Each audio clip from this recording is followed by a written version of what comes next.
नमस्कार, मैं हूं मेघा चंदन। आप देख रहे हैं एपीसी वर्ल्ड न्यूज। शुरुआत करते हैं बिजनेस हिंदी बुलेटिन की हेडलाइन से। भारतमाला परियोजना के तहत परियोजना लागत दोगुना होकर 10.64 ट्रिलियन रुपए पहुंची। बिहार में बहादुरगंज टेढ़ागाछ रोड को 2 लेन बनाने के लिए टेंडर किए गए जारी। भारत के ऊर्जा परिवर्तन में फ्रांस है प्रमुख भागीदार। मैकडमार्ट को ऑस्ट्रेलिया में सेंटोस द्वारा डिकमीशनिंग अनुबंध से किया गया सम्मानित। गेमचेन सोलर को टेक्सास में 232 मेगावाट सौर परियोजना के लिए मिला टेंडर। गोल्डमैन सैशेस का मानना कि इंफ्रा पशु में केबल और वायर सेक्टर्स को होगा फायदा। एक्साइड इंडस्ट्रीज, जीआरएससी तथा कैप्साइट इंफ्रा के चर्चा वाले शेयरों की सुर्खियों में रहने की संभावना। ताजपुर बंदरगाह के लिए ममता बनर्जी ने नई निविदा की घोषणा। सीआईआई ने आंध्र प्रदेश की आर्थिक वृद्धि को बढ़ावा देने के लिए विशाखापट्टनम में बुनियादी ढांचे और लॉजिस्टिक्स में सुधार का किया आह्वान। सार्वजनिक डिजिटल बुनियादी ढांचे को हर डिजिटल विभाजन को होगा पाटना।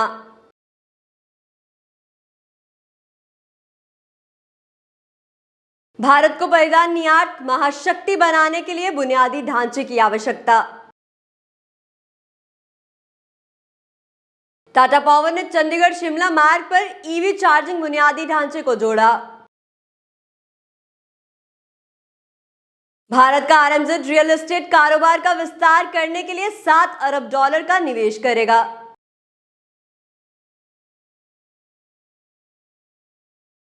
रुस्तम जी group bullet train Mumbai trans harbour link परियोजना के पास के क्षेत्रों में परियोजनाएं करेगी विकसित।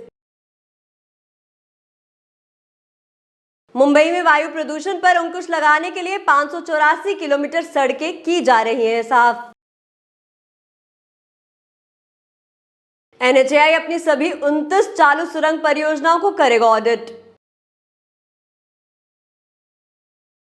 बीएमसी ने प्रमुख बुनियादी ढांचा परियोजनाओं के लिए मीठी नदी के किनारे 167 संरचनाओं को किया ध्वस्त।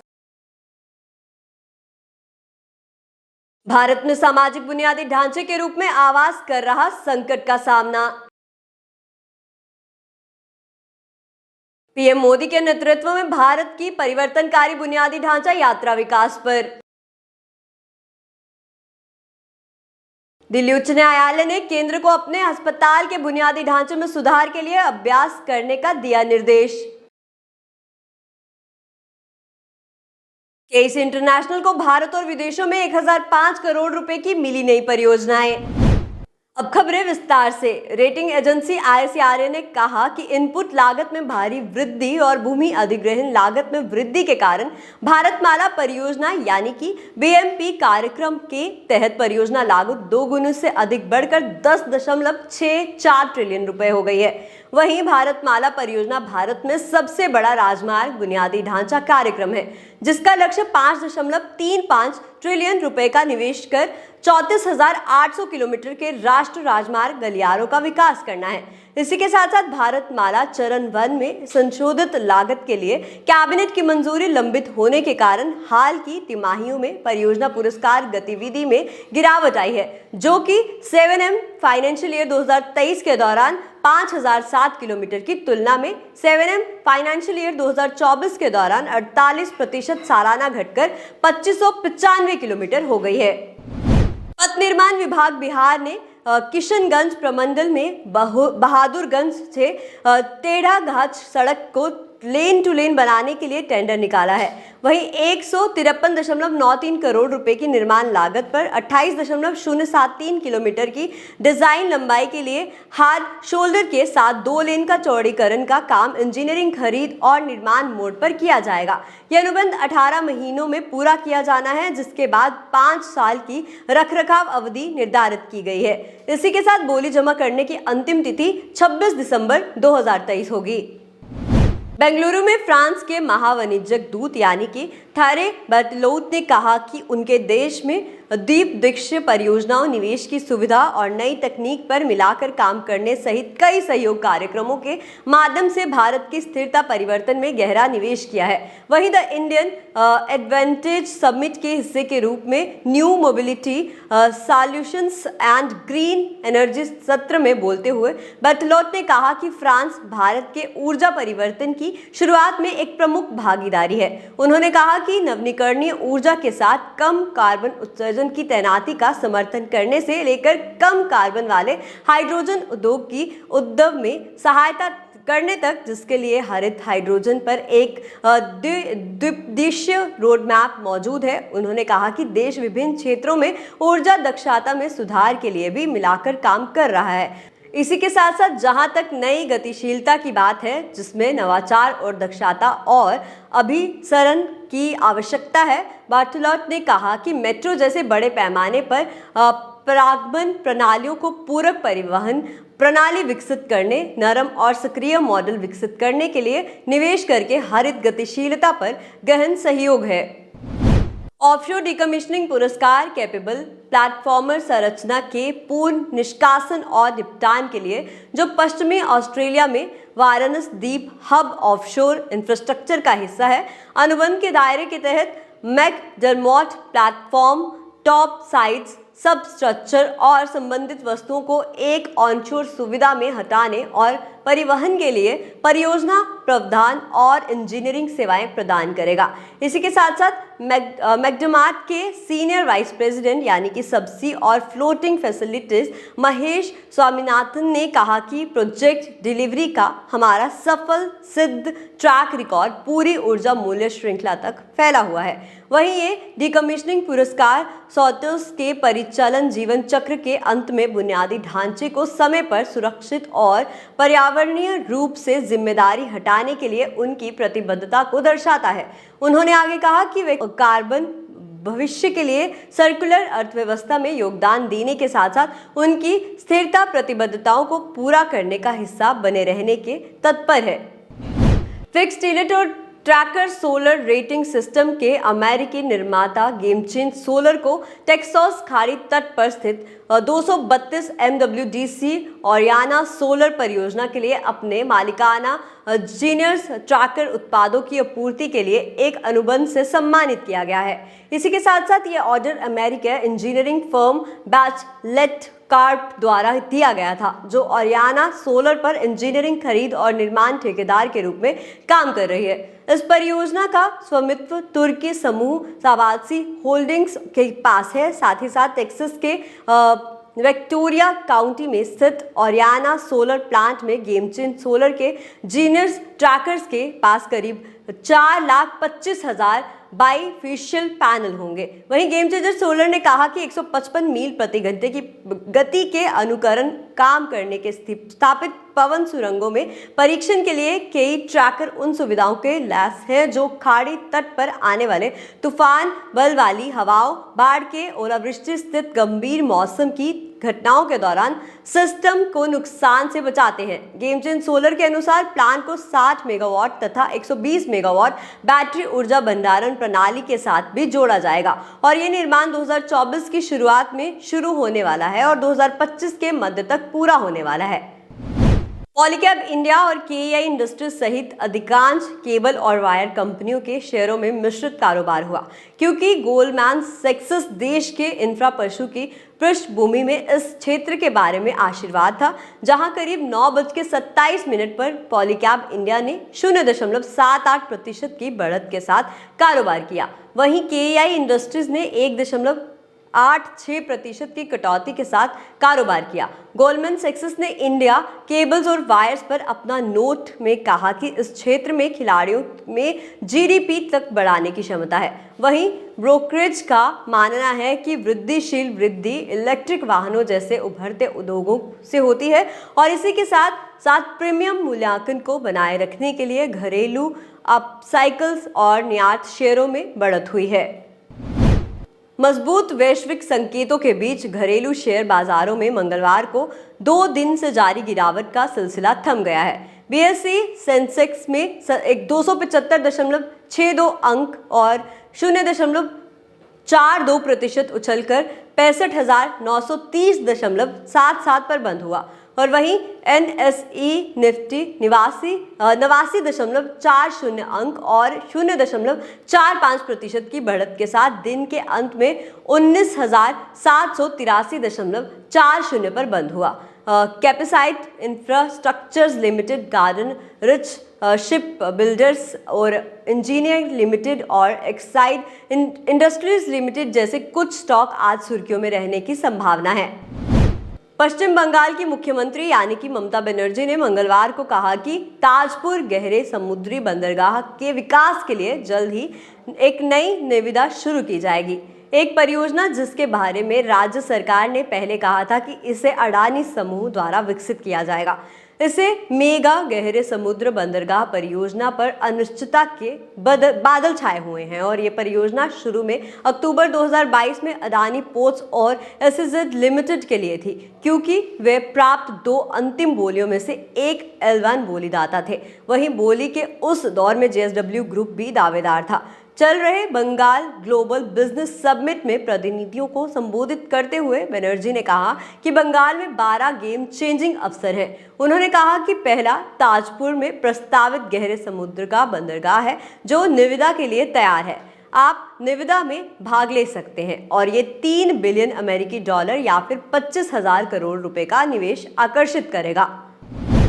बंदरगाह और मल्टी मॉडल परिवहन प्रथम और अंतिम मील कनेक्टिविटी की ओर लक्ष्य विषय पर एक सम्मेलन में वक्ताओं ने कहा कि सड़क और रेल बुनियादी ढांचे में सुधार और इस तरह रसद लागत को कम करना विशाखापट्टनम शहर की जबरदस्त क्षमता को दोहन करने के लिए आवश्यक है, जो बदले में किया जा सकता है। और CII आंध्र द्वारा आयोजित सम्मेलन में उन्होंने कहा कि शहर में स्थित विशाखापट्टनम बंदरगाह प्राधिकरण और अडानी गंगावरम बंदरगाह मिलाकर लगभग 100 मीट्रिक टन कार्गो संभाल रहे थे और भविष्य में उनकी कुल क्षमता दोगुनी होने की भी उम्मीद है।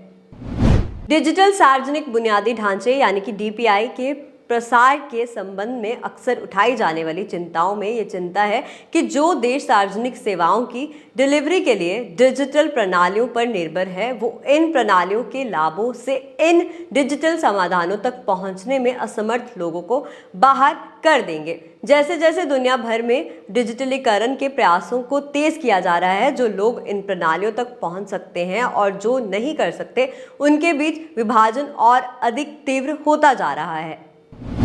भारत ने एक बार फिर से अपने लिए एक महत्वाकांक्षी लक्ष्य निर्धारित किया है। देश 2030 तक 50 अरब डॉलर के निर्यात के लक्ष्य को हासिल करने के लिए कमर पूरी तरह से कस रहा है, जो वैश्विक परिधान निर्यात पावर हाउस बनाने की ओर अग्रसर है। हालांकि हाल के दिनों में परिधान क्षेत्र से निर्यात में भारत के अस्पष्ट प्रदर्शन के देश को अपने लक्ष्य को प्राप्त करने के सक्षम होने के बारे में गंभीर संदेह पैदा कर दिया है। भारत के प्रदर्शन के सबसे प्रमुख कारणों में से एक संयुक्त राज्य अमेरिकी और यूरोपीय संघ जैसे कुछ बाजारों पे भारी निर्भरता है, जिसके भारत और परिधान निर्यात इन बाजारों में मंदी और गिरावट के प्रति संवेदनशील हो गए हैं। टाटा पावर ने कहा कि उसने पर्यावरण अनुकूल यात्रा की सुविधा के लिए चंडीगढ़ शिमला मार्ग पर इलेक्ट्रिक वाहन चार्जिंग बुनियादी ढांचे को बढ़ाया है। इसी के साथ साथ ये मार्ग 2 प्रमुख शहरों चंडीगढ़ और शिमला को जोड़ता है, जो यात्रियों और व्यवसायों के लिए एक महत्वपूर्ण कड़ी के रूप में कार्य करता है। इसी के साथ साथ भारत के सबसे बड़े और अग्रणी EV चार्जिंग समाधान प्रदाताओं में से एक टाटा पावर ने चंडीगढ़ शिमला राजमार्ग पर अपने EV चार्जिंग बुनियादी ढांचे को सक्रिय करने की घोषणा की है, जो कुल 111 किलोमीटर की दूरी तय करेगा और इस लोकप्रिय मार्ग पर विश्वसनीय चार्जिंग विकल्पों की मांग को संबोधित करेगा। इसी के साथ साथ कंपनी के एक बयान में कहा गया कि कांडाघाट के आसपास चंडीगढ़ शिमला राजमार्ग पर होटल फॉल्कॉन क्रास और शिमला के पास चौरा मैदान रोड पर ओबरॉय सैसेल में राजनीतिक रूप से स्थित चार्जिंग स्टेशन मार्ग पर EV यात्रा की व्यवहार्यता को बढ़ाते हैं। भारतीय कार्यालय के मालिक यानी कि RMZ कॉर्प के बुधवार को कहा कि वे 2029 तक अपनी किराया उपज अचल संपत्ति के मूल्य को 2 गुना से अधिक $40 बिलियन तक पहुंचाने के लिए 4 नए खंडों में विविधता लाने के लिए $7 बिलियन का निवेश करेगा। निजी तौर पर आयोजित फर्म, जिसकी किराया उपज संपत्ति का मूल्य वर्तमान में $15 बिलियन है, ने रॉयटर्स को बताया कि आंतरिक संसाधनों और मौजूदा और नए निवेशकों से जुटाए गए धन के संयोजन के माध्यम से निवेश को निधि देगा, क्योंकि वे अल्ट्रा लग्जरी आवासीय जीवन औद्योगिक में विस्तार करता है। सूचीबद्ध real estate developer Rustomjee group, जिसे कीस्टोन रिटेलर्स लिमिटेड यानी कि KRL के नाम से भी जाना जाता है, उन क्षेत्रों में आगामी परियोजनाओं के लिए संयुक्त उद्यम और संयुक्त विकास शुरू करने के लिए भूमि मालिकों के साथ बातचीत कर रहा है, जहां मुंबई अहमदाबाद बुलेट ट्रेन परियोजना आ रही है। वहीं 6 नवंबर 2023 को Q2 फाइनेंशियल ईयर 2024 आय सम्मेलन कॉल के दौरान KRL के अध्यक्ष और प्रबंधक निर्देशक बोमान ईरानी ने कहा कि ये मुंबई और नवी मुंबई को जोड़ने वाले मुंबई ट्रांस हार्बर लिंक पर भी नजर रख रहा है। इस बुलेट ट्रेन को 2027 तक पूरा होने की उम्मीद है और MTHL के 25 दिसंबर 2023 को आम जनता के लिए खुलने की भी उम्मीद है। नगर निकाय ने कहा कि वायु प्रदूषण पर अंकुश लगाने के प्रयासों के तहत धूल को नियंत्रित करने के लिए मुंबई के 24 प्रशासनिक वार्डों में कुल 584 किलोमीटर लंबी सड़कों को नियमित रूप से धोया और साफ किया जा रहा है। वहीं अतिरिक्त आयुक्त सुधाकर शिंदे ने Brihan Mumbai municipal corporation release में कहा कि 60 फीट से अधिक चौड़ी वाली इन सड़कों में पश्चिमी और पूर्वी एक्सप्रेस राजमार्ग यानी कि eastern freeway, SV road, Bandra और Santacruz west link road, LBS road और अन्य भी शामिल हैं। विज्ञप्ति में आगे कहा गया कि BMC ने शहर में वायु प्रदूषण का कारण बनाने वाली धूल को नियंत्रित करने के लिए विभिन्न उपायों को तेज कर दिया है और इसके तहत 60 फीट से अधिक चौड़ी सड़कों और फुटपाथों की सफाई और धुलाई की जा रही है। सिलक्यारा सुरंग दुर्घटना के बाद भारतीय राष्ट्रीय राजमार्ग प्राधिकरण यानी कि NHAI देश भर में अपनी 29 निर्माणाधीन सुरंगों का सुरक्षा ऑडिट करेगा। अधिकारियों ने कहा कि NHAI के अध्यक्ष यानी कि संतोष यादव ने अधिकारियों को क्षेत्रीय अधिकारियों, परियोजना निर्देशों और स्वतंत्र सलाहकारों को शामिल करके इस अभ्यास को शीघ्रता से शुरू करने का निर्देश दिया है। वर्तमान में NHAI द्वारा बनाई जा रही सुरंगों की कुल लंबाई 79 किलोमीटर है और इनमें सबसे अधिक 12 सुरंगें हिमाचल प्रदेश में है। इसके बाद 6 सुरंगें जम्मू कश्मीर में हैं। इससे पहले जम्मू कश्मीर में निर्माणाधीन सुरंगों के स्थल पर गुफाई ढहने से घटनाएं सामने आई थी। सूत्रों ने कहा कि दूसरे चरण में राजमार्ग प्राधिकरण सभी पूर्ण सुरंगों का सुरक्षा ऑडिट भी करेगा। BMC के इस वार्ड कार्यालय ने बुधवार को मुंबई में मीठी नदी के किनारे PVI मोड़ राजी नगर में लगभग 167 संरचनाओं को ध्वस्त कर दिया है। ये कदम BMC की मीठी नदी परियोजना का हिस्सा था, जिसका उद्देश्य BMC के स्मार्ट वाटर ड्रेन विभाग द्वारा सिस्टम वाटर ड्रेन विभाग द्वारा मीठी नदी के किनारे लगभग 350 मीटर तक फैली एक सर्विस रोड के निर्माण की सुविधा के लिए इन संरचनाओं को साफ करना है। मीठी नदी मार्ग के रखरखाव के लिए इस सर्विस रोड का निर्माण महत्वपूर्ण है। इस वार्ड के सहायक नगर आयुक्त भास्कर कासाल गिलकर के अनुसार विध्वंस से पहले वार्ड कार्यालय में एक बैठक बुलाई गई थी, जिसके दौरान प्रभावित संरचनाओं धारकों को परियोजना के महत्व के बारे में विस्तार से जानकारी दी गई थी और वहीं विध्वंस की प्रक्रिया को 50 पुलिस कर्मियों द्वारा 70 मजदूरों और अतिरिक्त सहायक कर्मचारियों की सहायता से अंजाम दिया गया था।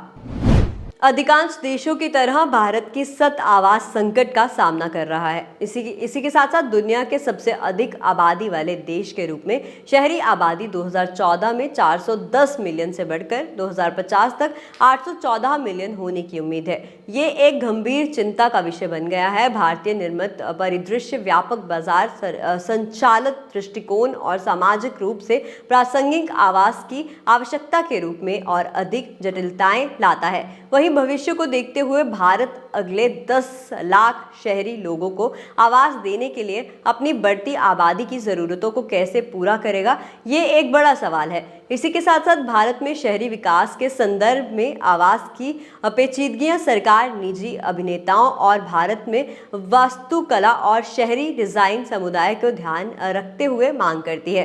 और आर्किटेक्ट और चेन्नई स्थित स्टूडियो आर्किटेक्चर के संस्थापक बीजू कुरियाकोस ने भारत में आवास संकट के 3 पहलुओं की पहचान की है और पहुंच, फंडिंग और नागरिकता पहल वैश्विक स्तर पर देखा जाने वाला संकट है, जहां नागरिक आर्थिक संसाधनों की कमी के कारण गुणवत्तापूर्ण आवास तक पहुंचने में असमर्थ हैं। इसी के साथ साथ भारत में सरकारी परियोजनाएं अक्सर शहरों में गुणवत्तापूर्ण आवास परियोजना को वित्त पोषित करने के लिए संघर्ष करती है। प्रधानमंत्री नरेंद्र मोदी के नेतृत्व में भारत ने स्थिरता और गैर निरपेक्षता के सिद्धांतों को अपनाते हुए बुनियादी ढांचे के विकास में एक परिवर्तनकारी यात्रा शुरू की है। ये दृष्टिकोण बुनियादी ढांचे में नवाचार और अनुकूलन के समृद्ध इतिहास से प्रेरणा लेते हुए देश के सांस्कृतिक, आर्थिक और सामाजिक ताने बाने को नया आकार देने की प्रतिबद्धता को दर्शाता है। वहीं प्राचीन सिंधु सरस्वती सभ्यता के साक्ष्य से हड़प्पा और कातुतरमा जैसे शहरों में उन्नत शहरी नियोजन का पता चलता है, जो संगठित शहरी जीवन के प्रति प्रारंभिक प्रतिबद्धताओं को दर्शाता है। महाभारत में किरत, काम्बोज, गंधार और यवन राष्ट्रों को जोड़ने वाले उत्तर पथ का उल्लेख है। दिल्ली उच्च न्यायालय ने केंद्र सरकार को राष्ट्र राजधानी में उसके द्वारा नियंत्रित और चलाए जा रहे अस्पतालों के बुनियादी ढांचे में सुधार के लिए प्रयास करने का निर्देश दिया है। इसी के साथ साथ कार्यवाहक मुख्य न्यायाधीश मनमोहन और न्यायमूर्ति मिनी पुष्करन की खंडपीठ ने दिल्ली सरकार को एक कार्रवाई रिपोर्ट दाखिल करने का भी निर्देश दिया है, जिसमें ये बताया जाए कि क्या विशेषज्ञ समिति की सिफारिशें जो सरकारी अस्पतालों के भीतर परिचालन मानकों और उपचार पद्धतियों को बढ़ाने के लिए गठित की गई थी, लागू की जा रही हैं या नहीं। वहीं इसमें आगे कहा गया कि सुधार की संभावना हमेशा बनी रहती है और इसमें सुधार करें और उन्हें बताया जाए कि उनकी स्थिति अच्छी है और वे इस मामले को बंद कर देंगे अगर नहीं है। पीठ ने मौखिक रूप से टिप्पणी की है और अदालत सार्वजनिक अस्पतालों में चिकित्सा विशेषज्ञों की सुरक्षा, उसके साथ होने वाली हिंसा और अस्पतालों में स्वास्थ्य देखभाल प्रदान करने के लिए पर्याप्त विशेषज्ञों की कमी के मुद्दे से संबंधित 2017 में शुरू की गई एक स्वतः संज्ञान जनहित याचिका पर बात की गई। इंजीनियरिंग फर्म केईसी इंटरनेशनल ने कहा कि उसे रेलवे और केबल समेत अपने विभिन्न व्यावसायिक क्षेत्रों में 1005 करोड़ रुपए की नई परियोजनाएं मिली हैं। वहीं आरपीजी ग्रुप कंपनी को घरेलू बाजार के साथ साथ मध्य पूर्वी यूरोप, अफ्रीका और अमेरिका में ट्रांसमिशन, वितरण और केबलिंग के लिए परियोजनाएं मिली है। कंपनी ने एक नियामक फाइलिंग में कहा कि रेलवे क्षेत्र में उसने भारत में पारंपरिक खंड में 25 केवी ओवरहेड विद्युतीकरण और संबंधित कार्यों के लिए एक ऑर्डर सुरक्षित किया है, जिसके बाद कंपनी को घरेलू बाजार और विदेशों में विभिन्न प्रकार के केबलों की आपूर्ति के ऑर्डर मिले हैं। और केईसी इंटरनेशनल लिमिटेड के एमडी और सीईओ विमल ने कहा कि हम विशेष रूप से रेलवे में ऑर्डर से उत्साहित हैं, जो पारंपरिक रेलवे सेगमेंट में हमारी ऑर्डर बुक को और ज़्यादा मजबूत करता है। एपीसी वर्ल्ड न्यूज़ के बिजनेस हिंदी बुलेटिन में फिलहाल इतना ही। आप देखते रहिए एपीसी वर्ल्ड न्यूज़। मुझे मेघा चंदन को दीजिए इजाजत। नमस्कार।